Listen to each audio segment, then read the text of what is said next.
Hello, bachcho. Let's read the given question. The question says a glass flask is filled up to a mark with 50 cc, that is cubic centimeter of mercury at 18 degrees Celsius. If the flask and content are heated to 38 degrees Celsius, how much mercury will be above the mark?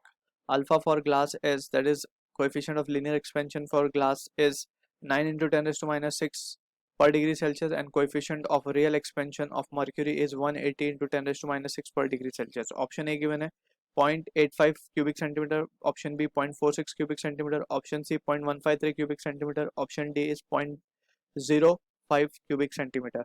So basically इस question को पहले समझते हैं. जब कभी भी liquid in a container को हम हीट करते हैं, ठीक है, तो वी नो के सबसे पहले होता क्या है कि the heat will be absorbed by the container, और वो कंटेनर क्या हो जाएगा, एक्सपैंड कर जाएगा. ठीक है, और जब वो कंटेनर एक्सपैंड करेगा सो लिक्विड का जो लेवल है in the container it seems to be falling down. ठीक, और उसके बाद अगर हम बात करें जब लिक्विड बॉयल होना शुरू होता है, फिर जब लिक्विड तक हीट पहुंचती है तो लिक्विड फास्टर रेट से एक्सपैंड होना शुरू करता है, because liquid expand faster than solid. ठीक है, तो ज्यादा तेजी से एक्सपैंड होना शुरू करता है. And in that scenario we consider two cases. Basically हम बोलते हैं कि liquid have two coefficient of volume expansion. अगर हम बात करें so let's say we have a container and a liquid. So यहाँ पे दो चीजें होती हैं हमारे पास, लिक्विड एंड कंटेनर. ठीक है, एक्चुअली में होता क्या है, कंटेनर भी एक्सपैंड करता है और लिक्विड भी एक्सपैंड होती है, दोनों ही एक्सपैंड होते हैं. लेकिन अगर हम एपरेंट एक्सपेंशन की बात करें, दैट इज एपरेंट एक्सपेंशन, सो वो सिर्फ लिक्विड को ही एक्सपेंशन हम कंसिडर करते हैं, कंटेनर का एक्सपेंशन हम वहां पे कंसिडर नहीं करते.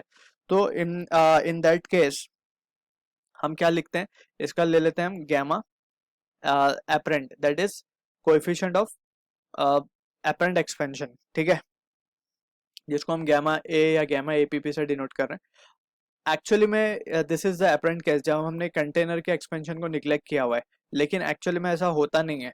ठीक है, we need to consider both, इसका भी और इसका भी, और उसको हम कहते हैं गैमा रियल. रियल में क्या होता है, रियल में बेसिकली दोनों ही एक्सपेंड कर रहे होते हैं, वेसल भी और लिक्विड भी. So real expansion.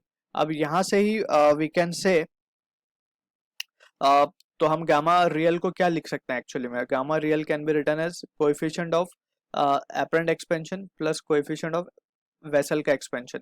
अब कोएफिशिएंट ऑफ एपरेंट एक्सपेंशन को हम coefficient of expansion of just liquid भी लिख सकते हैं. ठीक है, लेकिन एपरेंट इसकी वजह से लिख रहे हैं क्योंकि वो एक्चुअल में ऐसा होता नहीं है. ठीक है, वहां पे कंटेनर भी एक्सपेंड कर रहा होता है लेकिन उसे हम निग्लेक्ट कर रहे होते हैं. तो यहाँ पे हम एपरेंट लिखेंगे. जब भी एपरेंट आया मीन्स हमने सिर्फ लिक्विड को कंसिडर किया है, वेसल को कंसिडर नहीं किया है. सो यूजिंग दिस रिजल्ट, अब इसके बाद also we can move a step ahead.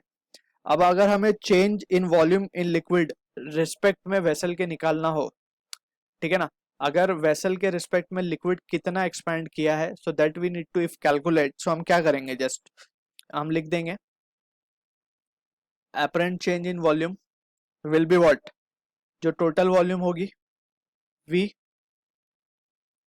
Into gamma जो रियल है, ठीक है ना, r minus of gamma of vessel. ठीक है, यानी कि रियल में तो दोनों ही है, दोनों में से हमने किसको निकाल दिया, वेसल को निकाल दिया, तो सिर्फ कौन बचा, लिक्विड बचा. किसके रिस्पेक्ट में बचा, वेसल के रिस्पेक्ट में बचा. ठीक है, so this is how we write the expression. और यहाँ पे हम लगा देंगे delta theta. Delta theta is change in temperature. Basically हम किस तरीके से लिखते थे वॉल्यूम एक्सपेंशन को, change in volume is equals to original volume into gamma delta T theta. अब यहाँ पे हम रिलेटिव निकाल रहे हैं इसीलिए हमने रियल माइनस दिस वेसल किया है. सो जस्ट हमें लिक्विड का एक्सपेंशन मिल जाए with respect to the vessel. So this is how the thing we need to remember for the case of liquid which is boiling. अब यहाँ पे ही using this result will try to answer the given question. अब हमें delta V A P P निकालना है. Just अगर ये हमें मिल जाता है तो वी कैन डिसाइड कि ये कितना ऊपर तक एक्सपेंड किया होगा. So we can say now volume expansion, that is we can say volume change in volume of liquid relative to vessel. basically इसको इस तरीके से रेट करेंगे हम. so that will be equals to original volume. original volume कितना given है हमें, 50 है ना क्यूबिक सेंटीमीटर.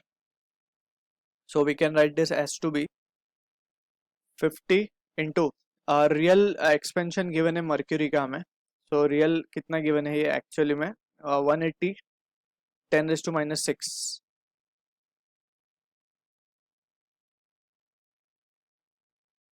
माइनस। अब वेसल की अगर हम बात करें, सो वेसल को हम क्या लिख सकते हैं, gamma of vessel that is volume expansion, coefficient of volume expansion for vessel को हम लिख सकते हैं इन टर्म्स ऑफ अल्फा, इसको हम 3 अल्फा लिख सकते हैं, 3 इंटू अल्फा 9 इंटू 10⁻⁻6, ठीक है, into delta delta change in temperature कितना 20 है, पहले 18 था फिर 38 हो गया तो 20 आया चेंज। और यहाँ पे हम रीजन दे सकते हैं सिंस वी नो कि अल्फा जो होता है वो होता है गामा बाय 3, है ना, ये relation we have studied already.